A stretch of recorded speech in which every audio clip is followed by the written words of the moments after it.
Friends, I often see in January a herald come into the well of the House, United States House of Representatives. And he calls out, "Mr. Speaker, I have the high and distinct privilege of introducing to you President of the United States."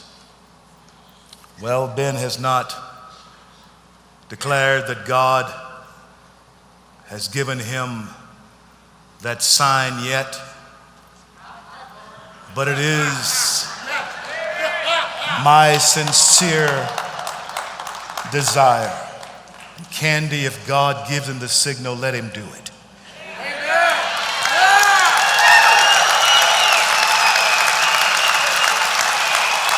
It is my sincere desire to see a man of his character and caliber in the White House.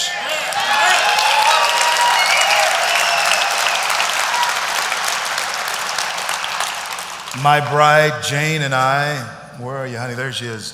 My bride of 39 years, Jane and I had the honor of being with them a couple of months ago at lunch, and when he graced our church, the Word of God Ministries, where my pastor, James Egg McMinnis, invited him to come to be with us. And afterwards, we had an opportunity to share with Dr. Carson and his wife. You will find that he is a slow burning fire.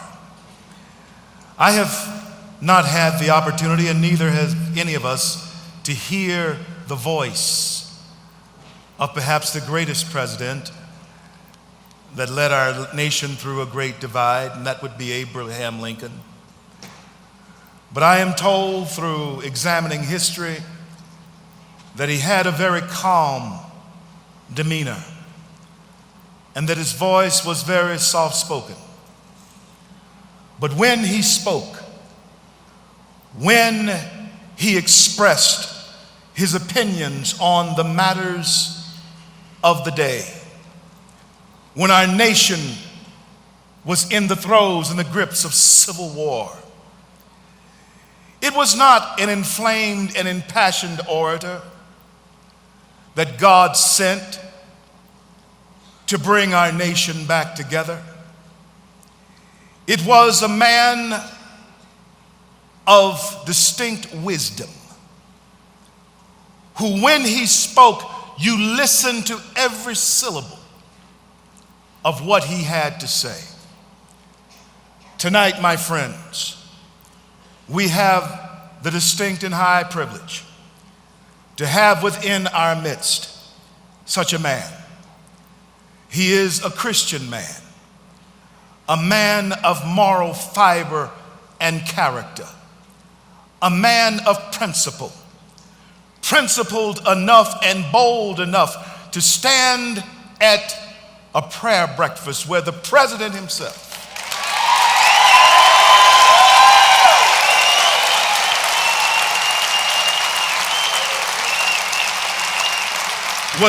was having breakfast. And he had the courage to speak on behalf of the American people.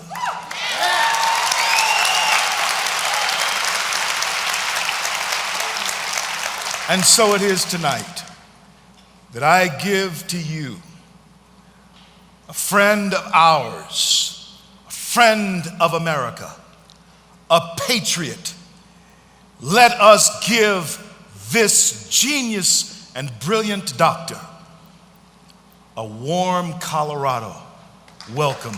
Let's stand and welcome Dr. Benjamin Carson. God bless you, Ben.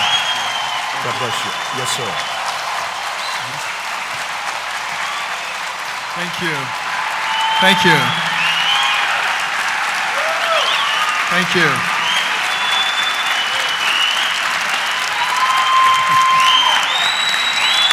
Thank you very much. Thank you. As Dave said, you're eating up my time. But, all right. Well, thank you so much. Candy and I are just absolutely delighted to be here. We're sort of like doing a western half of the United States swing, and this fit right in perfectly. And it's been so wonderful just listening to some of the others here. It's really incredibly inspirational, thinking about what an incredible nation we have and why it's so important that we preserve it, particularly for our children, for our grandchildren. It's a place of dreams. You know, as a youngster, you know, I had a dream of becoming a doctor. I loved anything on the radio or television about medicine. And I even like going to the doctor's office. So it tells you, you know, a shot, no problem, as long as I could see the doctor. And going to the hospital was like the best thing in the world. Because, you know, we were medical assistants, so we'd have to wait for hours before one of the interns or residents could see us. And most people get all huffy, but I didn't mind at all. I would sit out in the hallway, listen to the PA system.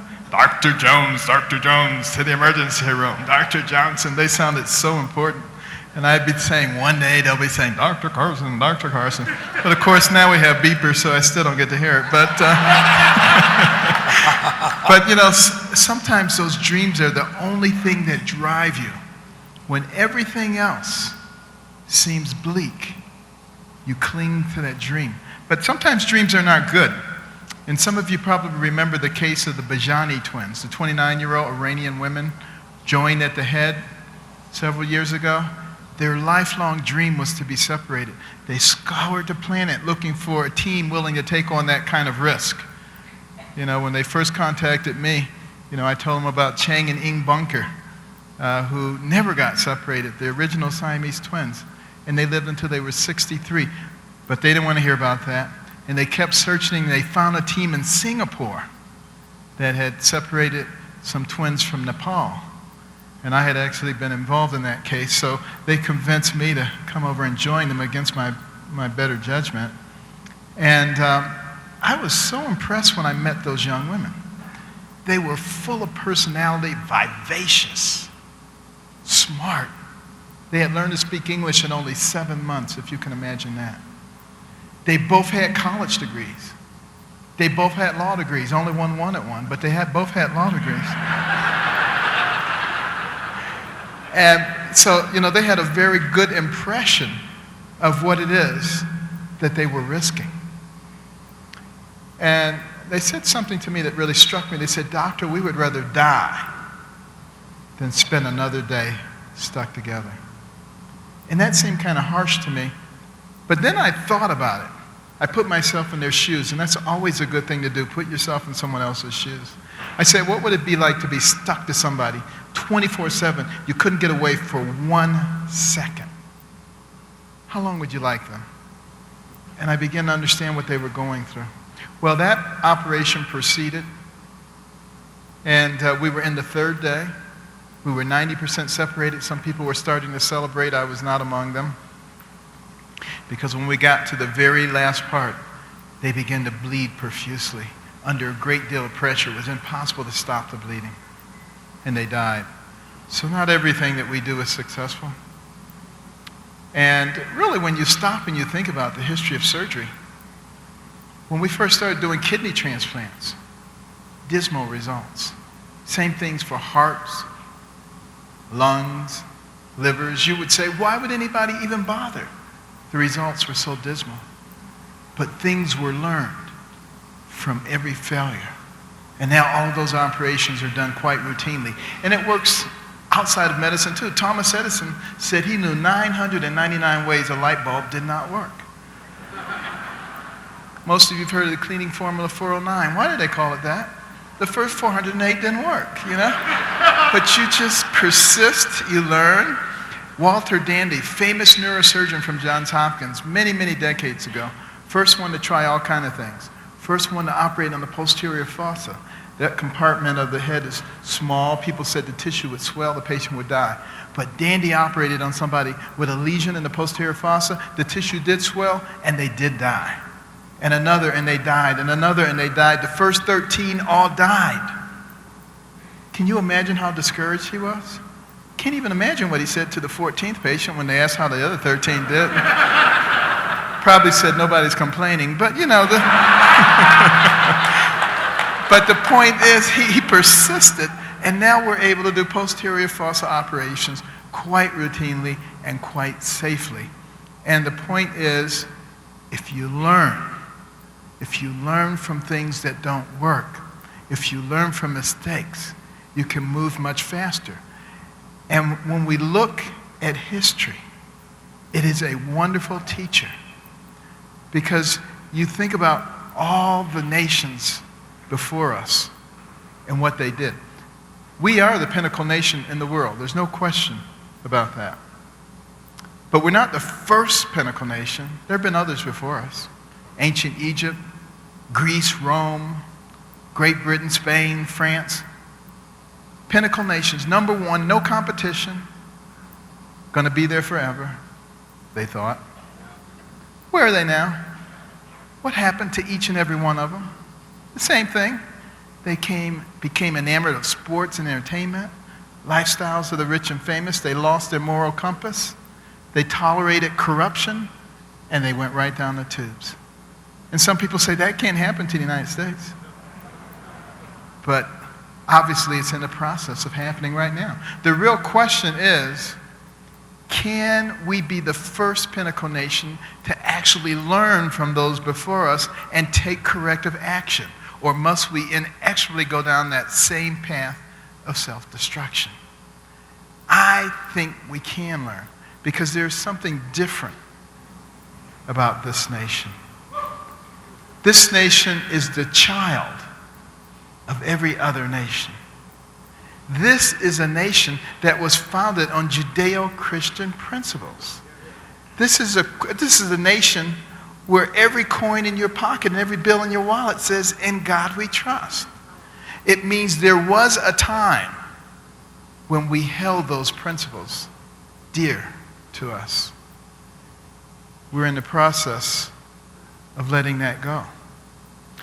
We also are a nation that needs to be aware of what's going on around us and make appropriate changes. Yes, during the agricultural age, we could produce more corn, wheat, and barley than anybody in the world. We were known as the breadbasket of the world. But we're no longer in the agricultural age. And then we moved to the industrial age.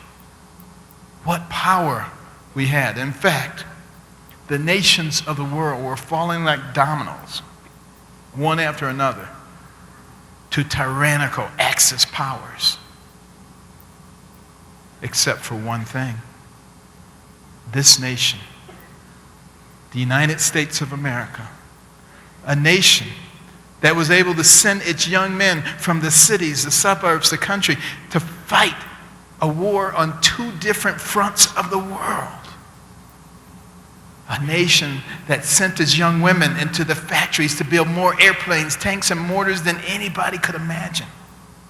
A nation that through its industrial might and its determination changed the course of the world.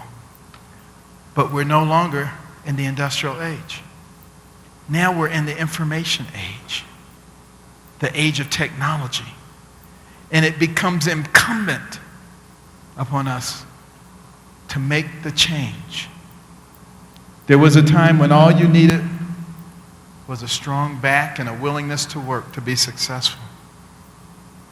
That time is gone. And we have to begin to teach our young people, elementary school, middle school, high school, start directing them to technological proficiency. In our colleges, we need fewer international studies and sociology majors and radical professors and maybe more technologically proficient people so that we can get the training that we need so that they can have the jobs that are necessary. I was talking to the chairman of Intel, and he said, we have a lot of high-tech, very high-paying jobs, but we can't fill them with American college graduates. So we have to go to China and Japan and South Korea and India to get people to take these high-paying, high-tech jobs. This is something very practical. Has nothing to do with political affiliation. It has to do with wisdom and the ability to change with the times. These are the kinds of things that we must begin to advocate. Now, one thing I should say before I continue, and that is, I might offend somebody because I do not believe in political correctness. You know,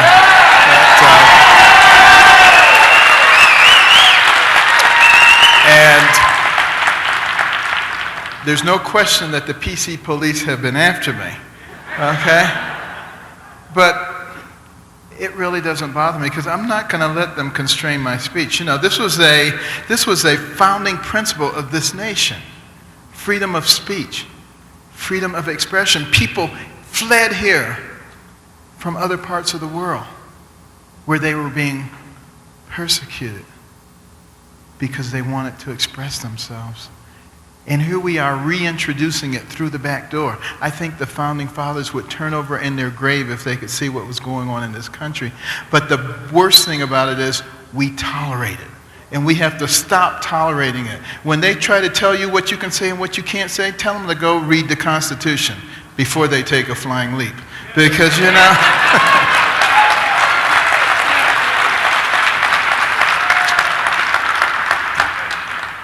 You have to recognize, and this is profound. This is, as Candy and I have been traveling across the country, and we're in a different state virtually every day, large, enthusiastic crowds of Americans, record-breaking crowds, who are just fascinated to know that there's somebody else who thinks like they do.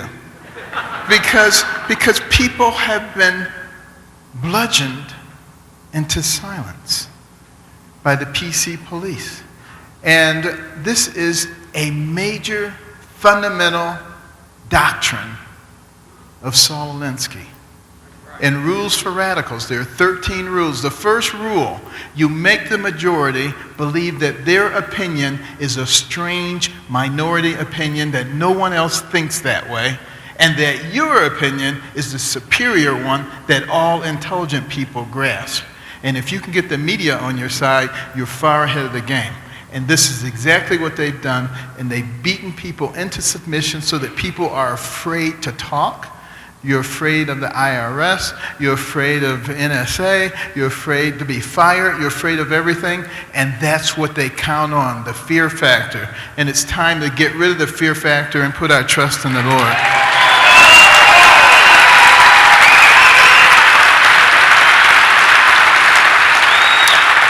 The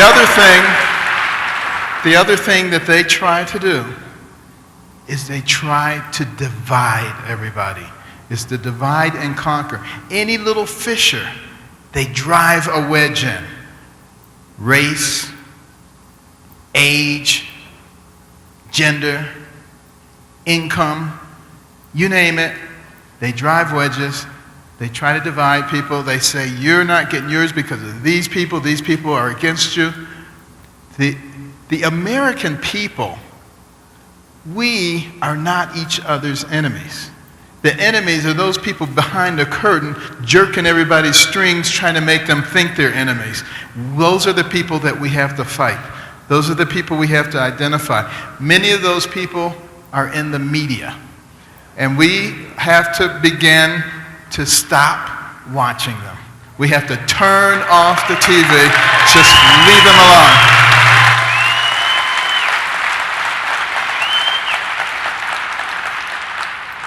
Because I guarantee you, those people respond to Nielsen ratings. And if people just turn them off and start looking at something different, Fox News. You know.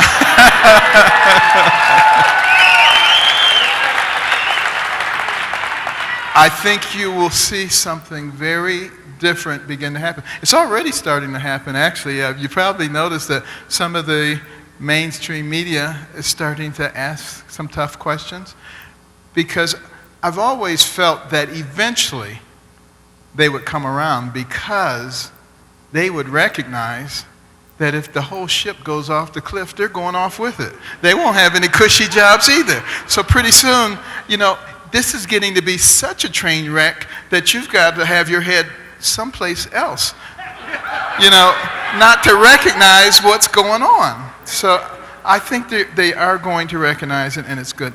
But it's also important for us to recognize that it's okay to have disagreements with people. Because you have a disagreement with someone doesn't make them your enemy. And see, this is what the secular progressives drive home.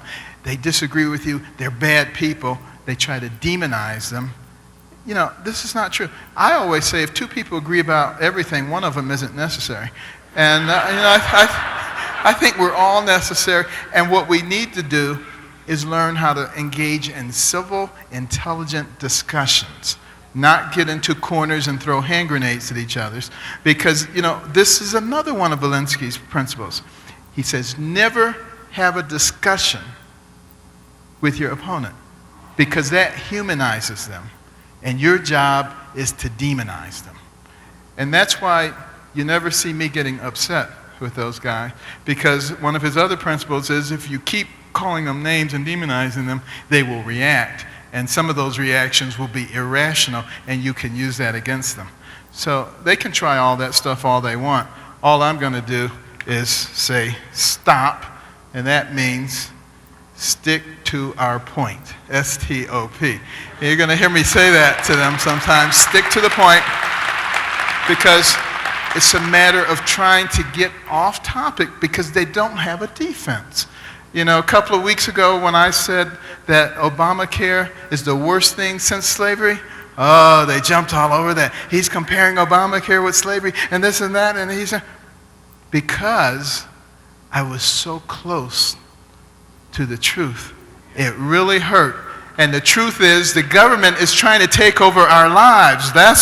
And that is a terrible thing.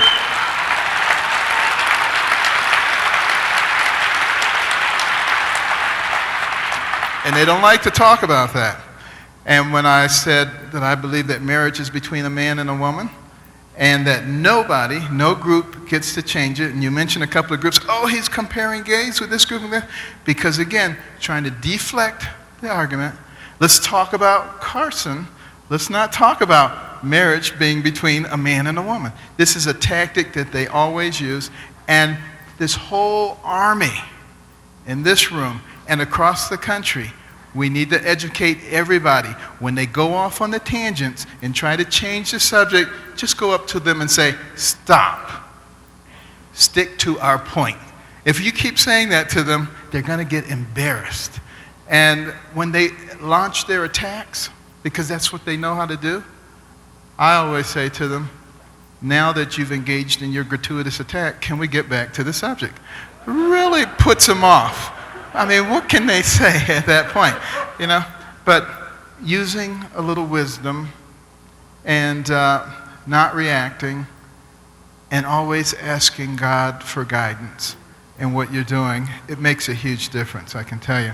Well, at any rate, there were a lot of difficulties in my journey to try to realize my dream of becoming a physician, not the least of which was the fact that early on my parents got divorced. And that was devastating. And I really love to say to young people especially, when you get married, it's for keeps. You know, not the Hollywood model, but the real model. And recognize, if there's anybody out there thinking about getting a divorce and you have children, please reconsider. Because it means so much to those children to have both parents there. And what you have to do is think about the things you love about your spouse, not the things that you don't like. You know, if you always dwell on the negative, you know, you can get to the point where you don't like your own mother. You know, you just have to, you have to dwell on the positives. Think about those things. And you know, marriage is an interesting phenomenon because you take two people from different environments and you put them under the same roof 24/7. It's like taking two pieces of sandpaper and rubbing them together. There's a lot of friction. But if you keep rubbing them together, the friction goes away. You got to stay in there long enough for the friction to go away. And that's really the key. And it's really one of the most wonderful things that God has made possible for us if we treat it the right way. But at any rate, in my mother's case, it was a little bit different. You know, she was one of 24 children, got married at age 13. She and my father moved from rural Tennessee to Detroit. He was a factory worker. Years later, she discovered that he was a bigamist, had another family. I remember telling that story at a graduation at the University of Utah. Nobody thought it was that strange.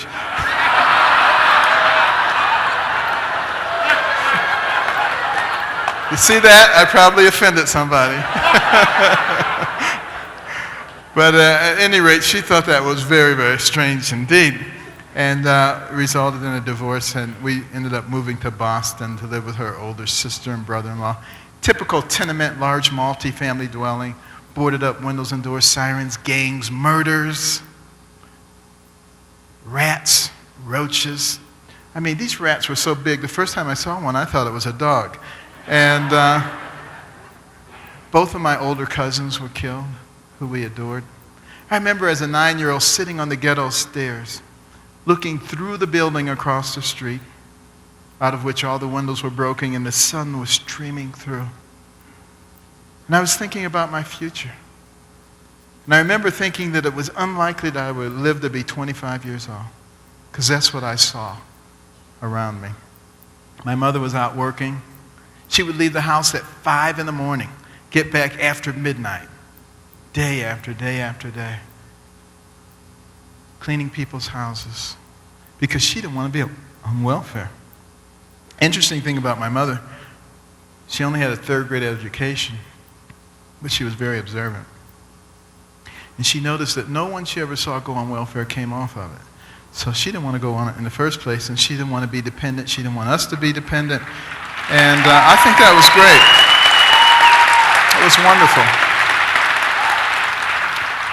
And that's not to say that I don't believe in helping people, because I do. I believe that we are, in fact, our brother's keeper. And in fact, it's one of the things that's always characterized America. The fact that we did care about those around us, and that we did take care of people around us. But the fact of the matter is, it is our responsibility to take care of our fellow Americans. It is not the government's responsibility.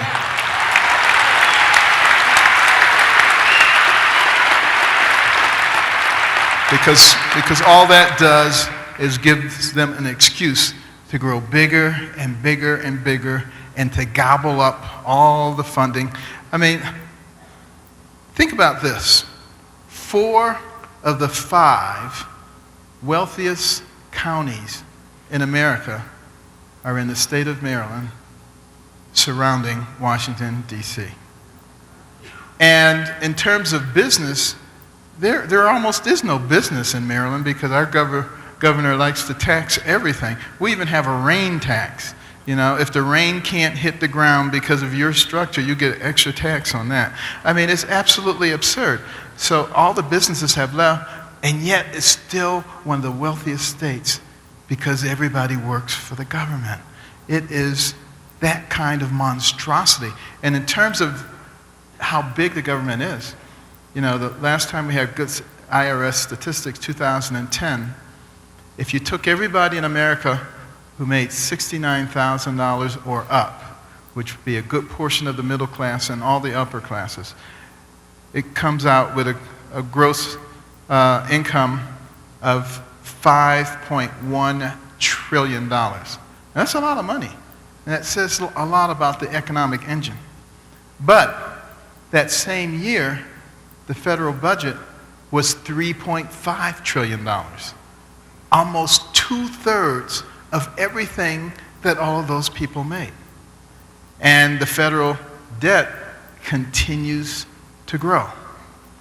In order to stop the one-year deficit from occurring, you would have to tax all of those people at a rate of 64%.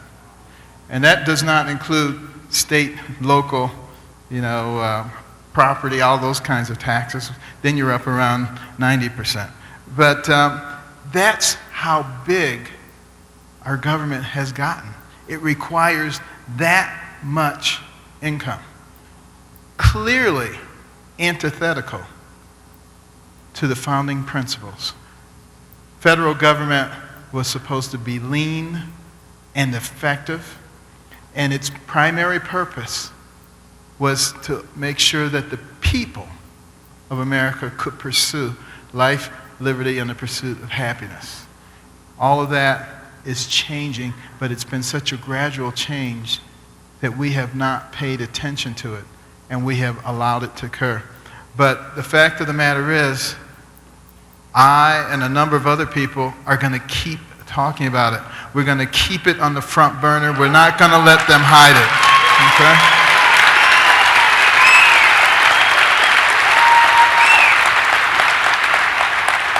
Well, at any rate, there I was, this kid in Boston, poor, and I got to tell you, I hated poverty. Some people don't mind poverty. Some people, they're more afraid of snakes and scorpions and spiders, but I hated poverty. I was absolutely sure there was some mistake and that I wasn't supposed to be born this way, but there I was anyway. But my mother figured if she worked long enough and hard enough, we'd be able to move back to Detroit. And after a few years, we did. Still in a multifamily dwelling, still with significant wildlife, but nevertheless, she was independent, and I was a fifth grade student. I was a horrible student, probably the worst you've ever seen. I thought I was really, really stupid. What was the point of even studying? I was telling jokes, shooting paper wads, getting people kicked out of class, doing all kinds of stuff like that. But I'll tell you, there was a group of kids that I really admired secretly. I would never say it. But the teacher would ask a question, boop, up their hand would go. They always knew the answer. I just couldn't understand. How do they always know the answer? I said, they're the same age as I am. I don't know any of this stuff. But I just admired them, but I was still interested in recess. That was my favorite.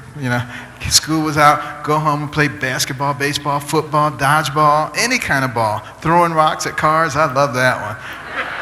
You did too, you did, everybody. You throw rocks at cars because it was so much fun. Because sometimes those old people would get angry and they would stop the car and they would get out and they would chase you. And we would run slowly to encourage them. And then when they were nearby, we were gone, And then, but sometimes the police would come in unmarked cars. And we wouldn't know it was them until they were right there, and they were fast, and they'd be chasing us across the field. There were these 10-foot fences, and they would think they had trapped us. They had no idea how adept we were at getting over those fences. I mean, it was like an Olympic event. Full speed ahead, don't even break stride, leap high onto the fence, let the momentum of your feet swing you over to the other side, drop down all in one motion, and laugh at them because they couldn't do that. But that was back in the days before they would shoot you. But then, but then when it was too dark to do that, it was in the house. And if I was in the house with you watching TV, you didn't need a TV guide because I could tell you what was on every station, every day, every hour. I could tell you about the latest fashions, every car going down the streets of Detroit, make, model, year, and price. But that information in 50 cents might get you a can of soda. It's not going to get you a whole lot more than that. That's a problem. It's a big problem for us.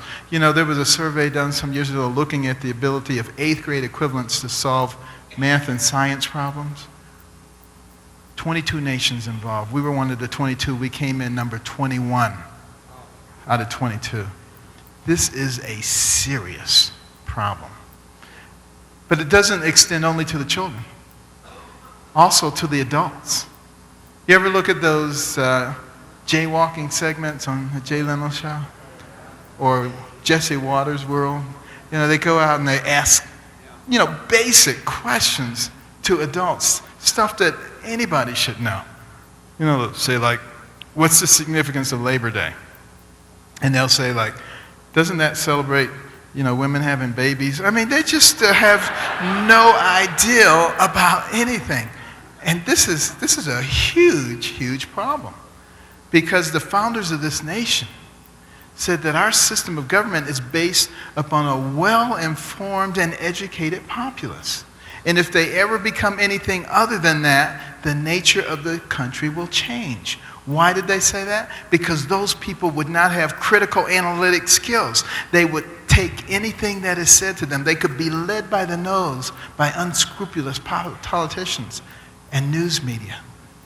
This is what they feared. This is what we have. And we have to change it because each of us has a sphere of influence. And we have to make sure in our own lives that we know what we're doing.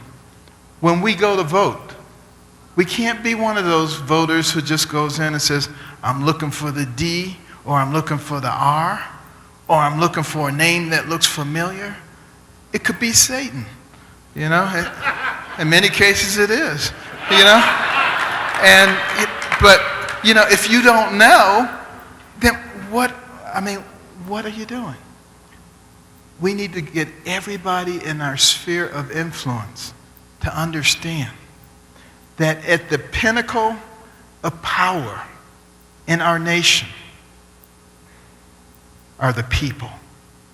It was designed with the people on top. But if we relinquish that power by being apathetic and by being ignorant, then we will get what we deserve. We must educate ourselves. We must know who we're voting for, and the people who are not carrying out the will of the people need to be thrown out of office. That's my question.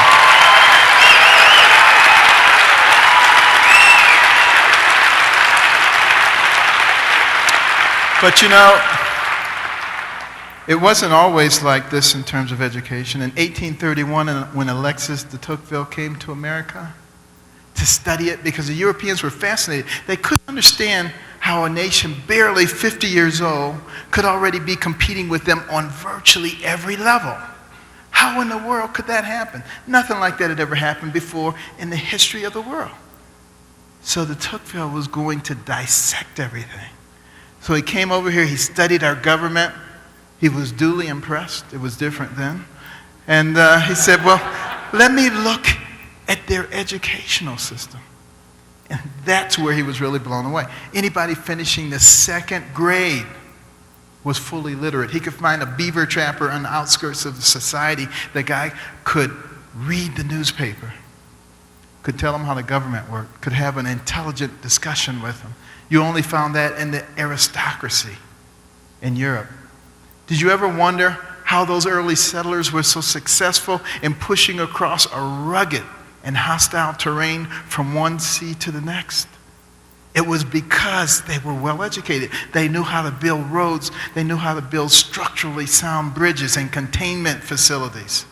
They knew how to invent things when a problem came up. That is such an important thing. And we're losing a lot of those skills. We need to make sure that people have practical skills again. There used to be something in school called home economics, where we taught people how to balance a checkbook. Obviously, that's been gone because the people who are in Washington have no idea how to do it anymore, But basic knowledge. The housing crisis that we recently experienced wouldn't have happened 50 years ago, because 50 years ago, everybody knew that you didn't buy a house that cost more than 2.5 times your annual income. That kind of basic knowledge lost. We need to bring the simple things back so that we can understand and deal with the complex things and move forward. Why, for instance, did we kill the space program? That was stupid because so many inventions came out of the space program. Things that we use every day. Look at your cell phone. A lot of that technology came out of the space program. It wasn't about marching around on Mars. It was about developing technology. And what about our energy policies? Think about how stupid the Environmental Protection Agencies, it's supposed to protect the environment. It's not supposed to kill the economy. That's what you're thinking about. And we can use our technological know-how in order to safely and cleanly extract the shale oil. We have more oil, 8 times more oil than Saudi Arabia. Why should we be sending money to the terrorists to fund their activities? That makes no sense.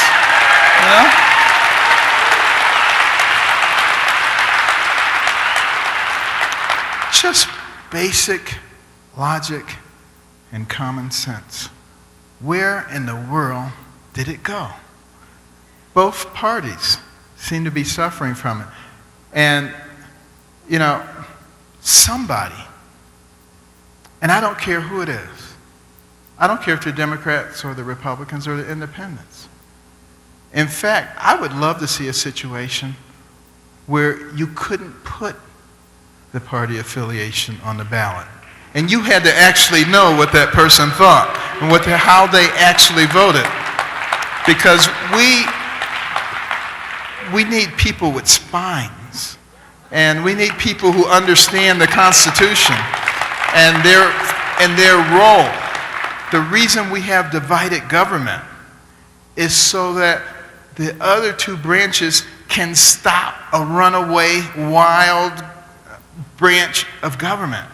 And not so that we can have one of the branches of government rewrite laws when they're supposed to be interpreting laws so that they can be consistent with a wild part of the government, and not another party that gets up to the wall and then melts down and disappoints the people so that the people don't get out of their seats and go to vote. There were more people who didn't vote in the last presidential election than voted for either candidate. We've got to re-energize those people. We don't necessarily need to deal so much with the radical secular progressives, but we do need to get the people who are not involved re-involved so that we can have the kind of country that we all know and love. This is our duty.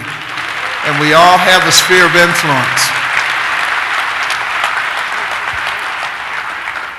Well, at any rate, my mother never gave up on me, even though I was this terrible student. And she was always saying, Benjamin, you're much too smart to be bringing home grades like this. I brought them home anyway, but she was always saying that. My brother was also doing poorly. She didn't know what to do. So she prayed, and she asked God for wisdom. The great thing about God? You don't have to have a PhD to talk to him. A 3rd grade education, no education. Doesn't matter. All you need is faith. And she asked him to give her the wisdom to know what to do to get her sons to understand the importance of intellectual development. And he gave it to her, at least in her opinion. My brother and I didn't think it was wise at all. Turning off the TV, what kind of wisdom is that? As far as we were concerned, it was child abuse. But in addition to that, we had to read 2 books apiece from the Detroit Public Library every week and submit to her written book reports, which she couldn't read, but we didn't know that. She put little check marks and highlights and underlines, and we would think she was reading them, but she wasn't. But we had to read them. And people say to me all the time, why did you read the books? Your mother was out working all the time. Believe me, she would have known if you didn't read the books. And in those days, you had to do what your parents told you. There was no social psychologist saying, let the kid express themselves. But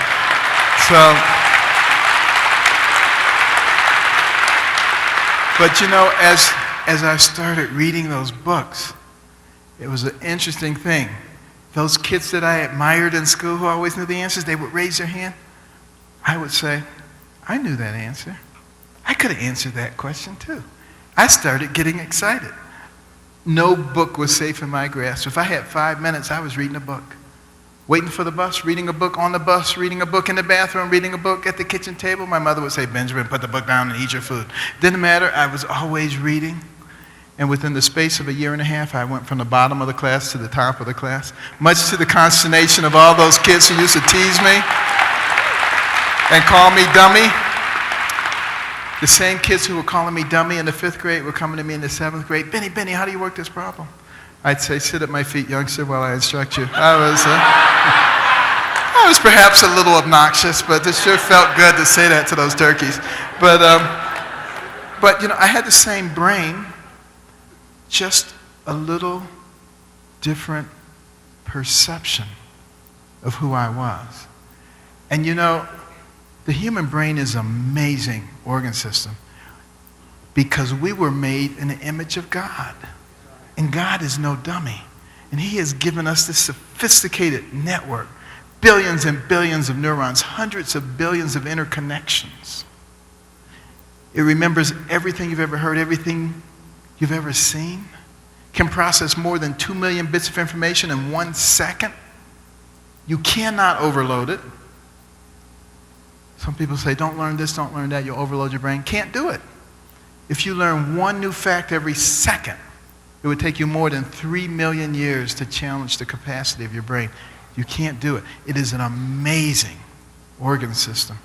And when you subject that amazing organ system to the will of God, you can do anything.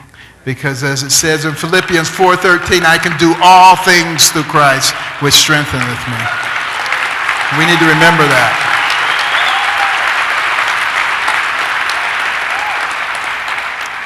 It doesn't matter what else is going on.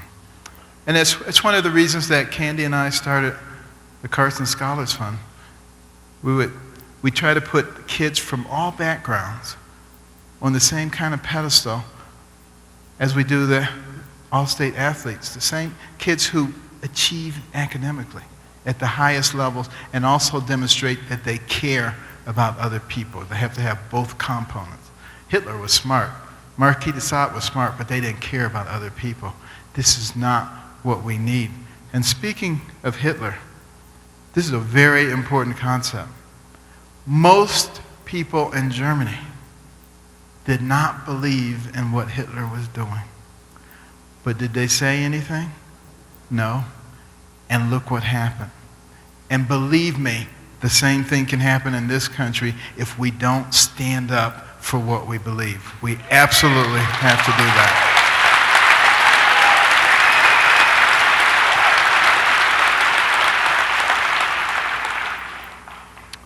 Well, the other thing we do is we put reading rooms in all over the country. There's several of them here in the Denver area. We target primarily Title I schools where kids come from homes with no books. They go to a school with no library. Those are the ones who drop out. We can't afford that in the information age, the technological age. 30% of people who enter high school in this country do not graduate. That hurts all of us. And we have to use our spheres of influence to work on ways to change that. But it's most important when we look at the downtrodden in our society to understand that we have an obligation to help bring them up, not an obligation to pat them on the head and say, there, you poor little thing, I'm going to take care of you, and leave them in that depressed situation like so many liberals do, and they think that they're doing good, but they're actually hurting those people, and we got to wake those people up and move those people up because America should be a land of opportunity for everybody here.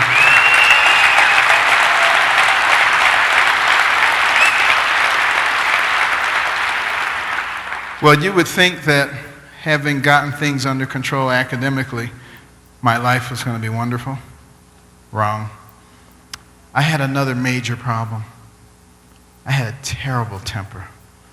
I was one of those people who thought they had a lot of rights. The more rights you think you have, the more likely you are to have somebody infringe upon them, or at least you perceive that they have. And people were always infringing on my rights. I remember a fellow hit me with a pebble. It didn't hurt. But I was incensed that he would dare hit me with a pebble. And I picked up a large rock, hurled it at his face, broke his glasses, almost put his eye out. I was at school. A fellow was trying to close my locker. I didn't want it closed. I socked him in the forehead with my fist. Unfortunately, still had the lock in my hand. Put a 3-inch gash in his forehead. My mother was trying to get me to wear something. I didn't want to wear it. Picked up a hammer, went to hit her in the head with it. Fortunately, my brother caught it from behind. Other than that, I was a pretty good kid. But you can see how that temper gets you into a lot of trouble. And when I was 14, another teenager angered me, and I had a large camping knife, and I tried to stab him in the abdomen. And fortunately, under his clothing, he had on a large metal belt buckle. And the knife blade struck it with such force that it broke. And he fled in terror, but I was more terrified than he, as I recognized that I was trying to kill somebody for almost nothing. And I locked myself in the bathroom, and I started thinking about my life. And I realized that even though I had turned things around academically, there was little chance of my realizing my dream of becoming a physician because of that temper. And that my options were jail, reform school, or the grave. And none of those appealed to me. And I fell on my knees and I just said, Lord, I can't control my temper. And I'm not going to have a successful life unless you intervene. And there was a Bible there, and I picked it up, turned it to the book of Proverbs, and there were all these verses about fools. And they all seemed to describe me. But then there were all these verses about anger also, like Proverbs 19:19. There's no point getting an angry man out of trouble because he's just going to get right back into it. But encouraging verses like Proverbs 16:32, mightier is the man who can control his temper than the man who can conquer a city. Verse after verse, chapter after chapter, they all seem like they were written for me. And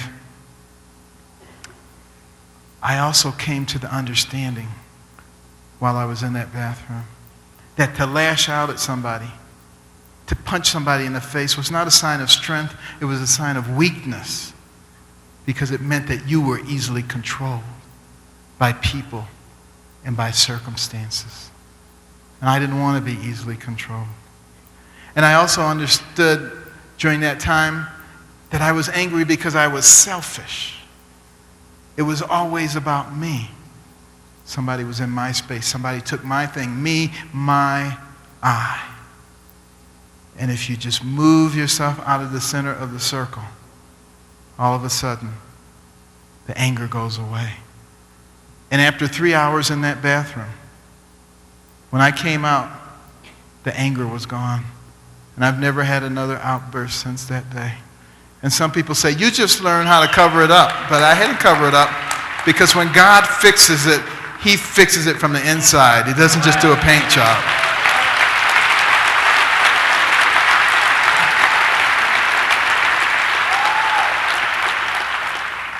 And really, that's the reason that I have the calm demeanor that I have now. You know, people who know me now can't believe that I was a hothead. But that's what God can do in our lives. God, that day, became not only my heavenly Father, but my earthly Father too. Someone I could always go to. I remember when I was in college, and we were all sitting around the dining room table talking about our anxieties about getting into medical school. And someone said, Carson, how come you're not worried about getting in? And I said, well, I'm going to go to the University of Michigan. And they said, how do you know you haven't even applied? And I said, my father owns it. And, you know, they were pretty impressed because, you know, at Yale, there were a lot of people who had fathers that owned this company and that company, but the University of Michigan, but see, they just didn't understand which father I was talking about. Because my father owns not only the university, he owns the universe. And when you're hooked up with somebody like that, you got nothing to worry about, let me tell you.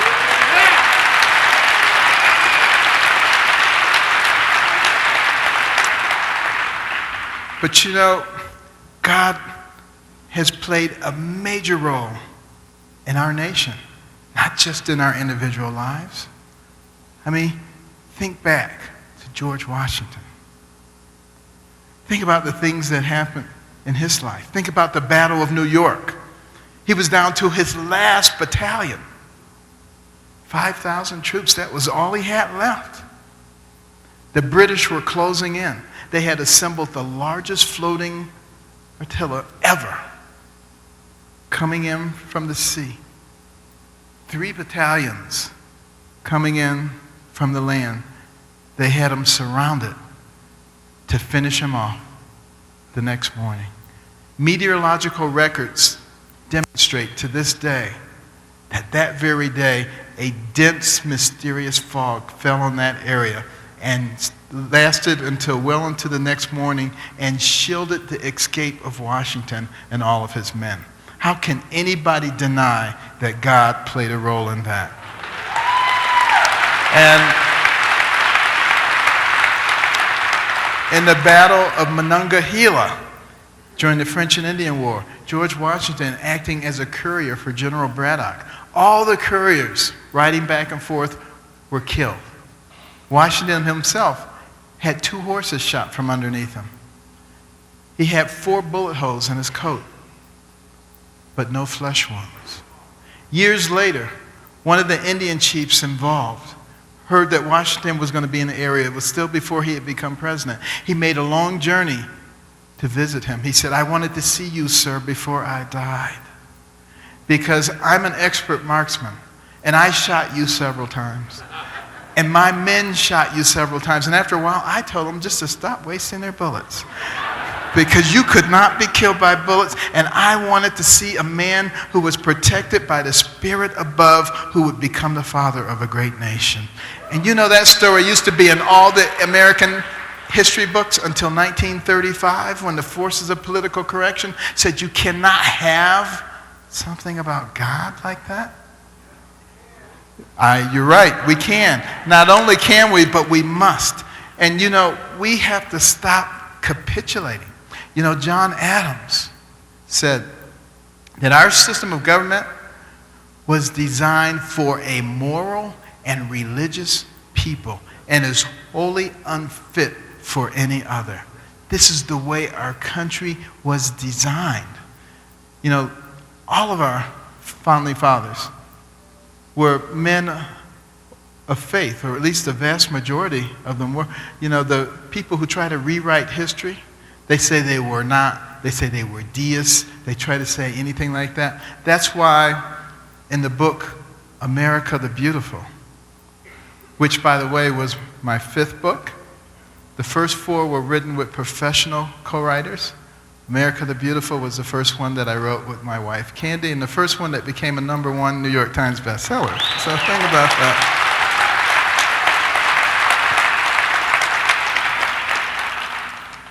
But, you know, we put a lot of quotes in that book from our founders, so you could see exactly what they had to say about God. And it can't be reinterpreted when you use the exact quotes. And you can see that they had tremendous amount of faith. You know, I'm struck by the fact that Thomas Jefferson said that it is immoral to pass debt to the next generation. What would he think about what was going on today? Think about it. But you know, we have the ability to change all of that. What it's going to require is courage. It's going to require the same kind of bravery that we saw in Nathan Hale, teenage rebel and a leader, when he was finally caught and about to be executed. He says, "I have but one regret, and that is that I have but one life to give for my nation." Think about that. His only regret, one life. And we're afraid for our job. We're afraid for all kinds of little things.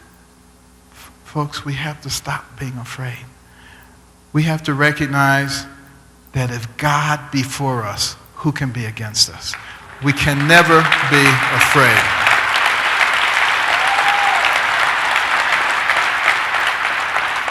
And that's what I mean when I say think big. Each one of those letters means something special. The T is for talent, which God gave to every single person, not just the ability to sing and dance and throw a ball, but intellectual talent. We're made in God's image. We must use that intellect. The H is for honesty. Lead a clean and honest life. You don't put skeletons in the closet. Because if you put them there, they will come back to haunt you, just when you don't want to see them. You know, I remember some years ago, I was in the operating room, operating. I got a call from the university attorneys. They said, the state of Florida is trying to attach your wages for child support. I said, what? I said, I have 3 children. I support them very well. They said, no, there's a woman in Florida. She says, you are the father of her son.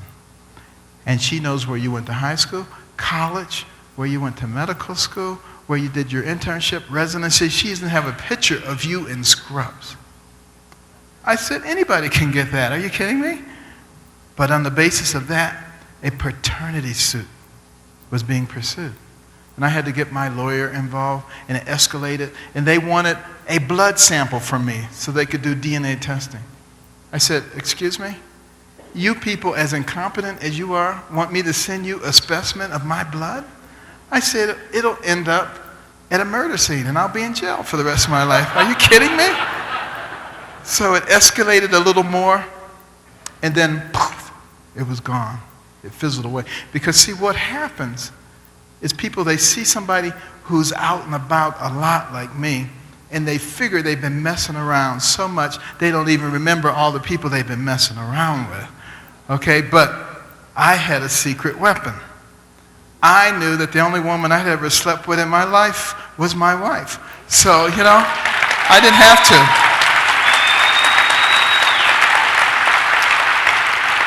I didn't have to scratch my head and say, was there like some kind of conference in Castle Rock or something? Didn't have to do that. So, you know, God gives us rules for a reason. It's because he loves us. And he wants us to have a life of fulfillment and a life of power, not a life where we're always looking behind us to see if somebody's going to tap us on the shoulder and say, do you remember what you did? The I is for insight, which comes from listening to people who've already gone where you're trying to go. Learn from their triumphs, learn from their mistakes. The N is for nice. Be nice to people. Because once they get over their suspicion of why you're being nice, they'll be nice to you. And you can get so much more done when you're being nice and they're being nice. You know, and here's something that's very, very important. Because I can guarantee you that we are going to turn this nation around. We are going to take control of this nation, okay?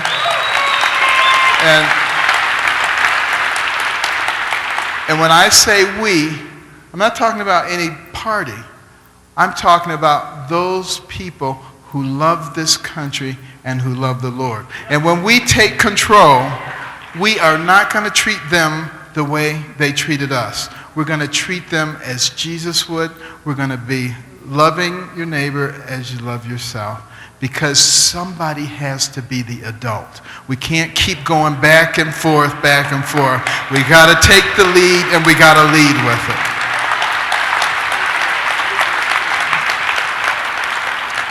The K is for knowledge, which is the thing that makes you into a more valuable person. The B is for books, which is the mechanism for obtaining that knowledge. Read books. You know, my mother did eventually teach herself to read. She got her GED. She went to college. In 1994, she got an honorary doctorate degree, so she's Dr. Carson now too. So it's never too late. It's never too late, okay? The second I is for in-depth learning, learning for the sake of knowledge and understanding, as opposed to superficial learning. And I've already explained why we cannot settle for superficial learning. And the G is for God. The secular progressives are trying to kick God out of our nation. You know, some years ago, lawyers came to Candy and me, they said, you can't put your Think Big banner up in a public school because the G stands for God. And the First Amendment says there can be no government support of religious expression. Well, I reminded them that the First Amendment also says there could be no government suppression of religious expression. So we had a rather vigorous argument. And I suggested that we resolve it at the level of the Supreme Court, which seems like a bold and reckless statement, but it really wasn't, because I knew the very next week I was going to the Supreme Court to receive the Jefferson Award. So I figured I would ask while I was there, and I did. And just as Sandra Day O'Connor said, they were all wet. They had no idea what they were talking about. And of course, you could do that. And you know, we yield too easily when they come along and they say, you got to take this down and you can't do that. Says who? We live here too. This is our country and we are free. We have to know our rights and we have to stand up for them.